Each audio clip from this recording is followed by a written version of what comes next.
थायजोल की अगर हम थर्ड सिंथेसिस की बात करें, उसका नाम है कोक हेलिबोन सिंथेसिस। बहुत इंपॉर्टेंट सिंथेसिस है, नेमिंग रिएक्शन है तो अपने आप में ही इम्पोर्टेंट है। बनेगी किससे? जब अल्फा अमीनो नाइट्राइल्स रिएक्शन करेंगे किसके साथ? डाइथायो एसिड्स के साथ।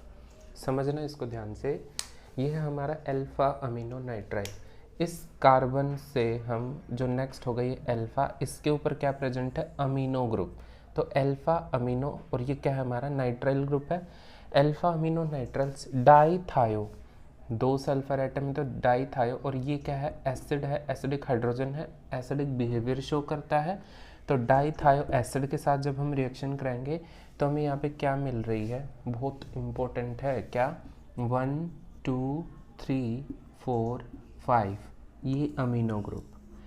5 अमीनो, 5th पोजीशन के ऊपर जो अमीनो ग्रुप है, इसकी वजह से ये रिएक्शन अपने आप में इम्पोर्टेंट हो जाती है। बिकॉज जो ये थायाजोल है, 5 अमीनो थायाजोल है, it was used as a precursor in different chemical synthesis.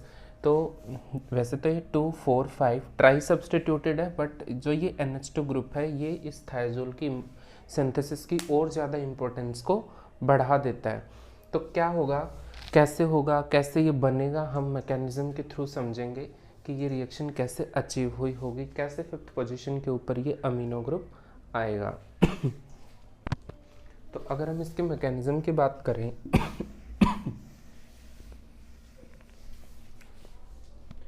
अगर देखें हम, इस नाइट्रोजन के पास क्या है? हमारे लोन पेयर ऑफ इलेक्ट्रॉन्स है। ये लोन पेयर ऑफ इलेक्ट्रॉन अगर इस कार्बोनिल ग्रुप के ऊपर अटैक करेंगे तो क्या होगा? सबसे पहले सल्फर की ओर इलेक्ट्रॉन जाएंगे तो इसके ऊपर कैसा चार्ज आ जाएगा? नेगेटिव। यही नेगेटिव चार्ज दोबारा से बैक बॉन्डिंग में टेक पार्ट करेगा और यहाँ से क्या होगा? ये SH ग्रुप बाहर हो जाएगा। अब क्योंकि SH ग्रुप इलेक्ट्रॉन लेके निकल रहा है बाहर, तो माइनस में क्या हुआ? SH के ऊपर कैसा चार्ज आ गया? Negative charge. हमें क्या मिला? RC, इसके ऊपर H, इधर क्या है? N, इसके ऊपर क्या है? 2 हाइड्रोजन्स। ठीक है, इधर क्या है? इस पे C और ट्रिपल बॉन्ड N। किसके ऊपर अटैक किया है इसने? कार्बन पे। कार्बन पे क्या है? डबल बॉन्ड S है, और यही कार्बन किससे वैलेंसी पूरी कर रहा है? अगली अपनी। अगर ये R है तो इसको R1 कंसिडर कर लेते हैं, मतलब ये है हमारा R1। ठीक है, अब क्या होगा? बहुत ध्यान से, ये वाला हाइड्रोजन अगर अपने पाई इलेक्ट्रॉन्स को यहाँ पे शिफ्ट करा दे तो ये वाले पाई इलेक्ट्रॉन कहाँ शिफ्ट होंगे? नाइट्रोजन की तरफ, क्योंकि नाइट्रोजन इलेक्ट्रोनेगेटिव है तो इन पाई इलेक्ट्रॉन्स को अपने ऑर्बिटल्स के अंदर आसानी से बेयर कर सकती है। तो हमें जो नेक्स्ट कंडीशन हो मिलेगी, ध्यान से देखना, अगर ये पाई इलेक्ट्रॉन नाइट्रोजन के ऊपर शिफ्ट हुए तो इसके ऊपर कैसा चार्ज आया होगा? नेगेटिव। और क्योंकि इस हाइड्रोजन ने अपने इलेक्ट्रॉन डोनेट किए तो इसके ऊपर कैसा आया होगा? पॉजिटिव। तो ये प्लस चार्ज को लेके हाइड्रोजन कहाँ जाता है? इस नाइट्रोजन के पास। तो जो हमें कंडीशन मिली वो क्या मिली? RC डबल बॉन्ड C, और यहाँ पे भी क्या रह गया? डबल बॉन्ड N, और ऊपर से क्या आ गया? एक हाइड्रोजन। यहाँ पे क्या है? N, इस पे एक हाइड्रोजन ये रहा एक ये हाइड्रोजन, और यहाँ पे क्या? C double bond S R1। यहाँ तक आया होगा समझ में आप लोगों को?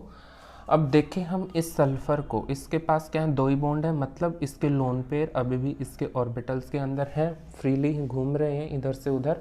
तो क्या है? इन लोन पेयर ऑफ इलेक्ट्रॉन्स को सल्फर रिएक्शन में टेक पार्ट करा सकता है। तो ये लोन पेयर ऑफ इलेक्ट्रॉन क्या करते हैं? इस कार्बन के ऊपर शिफ्ट होंगे, जिसकी वजह से ये पाई इलेक्ट्रॉन फिर से क्या होंगे? नाइट्रोजन के ऊपर शिफ्ट हो जाएंगे। हमें जो नेक्स्ट कंडीशन मिलेगी वो बहुत इंपॉर्टेंट है, क्या? RC डबल बॉन्ड C, इधर N H और H। अब देखा जाए यहाँ पे, अभी दिखाऊंगा, यहाँ पे carbon double bond S attack किया कार्बन पे, इस पे क्या है? नाइट्रोजन। ठीक है, एक हाइड्रोजन पहले से था, अब क्या आ गया? इस पे नेगेटिव चार्ज, और यहाँ देखें अगर हम सल्फ़र को कितने बॉन्ड बन गए हैं 3, और यहाँ पे क्या है R1, यही है।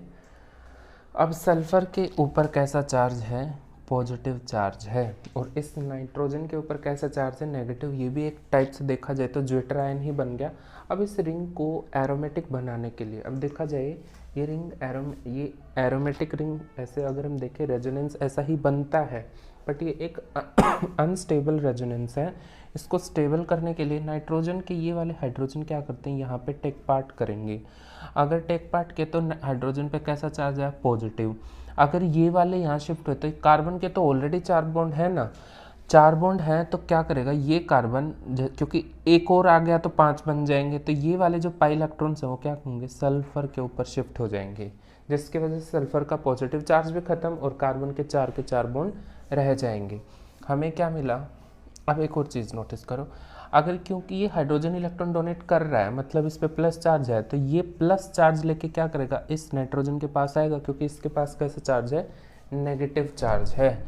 तो हमें क्या मिला, जो नेक्स्ट कंडीशन है RC double bond C, sulphur, nitrogen, hydrogen, double bond C, ये, और यहाँ पे क्या आ गया R1, इधर क्या आ गया हमारा N, एक H पहले से था, एक उधर से माइग्रेट होके आया है, तो यहाँ पे बन गया NH2।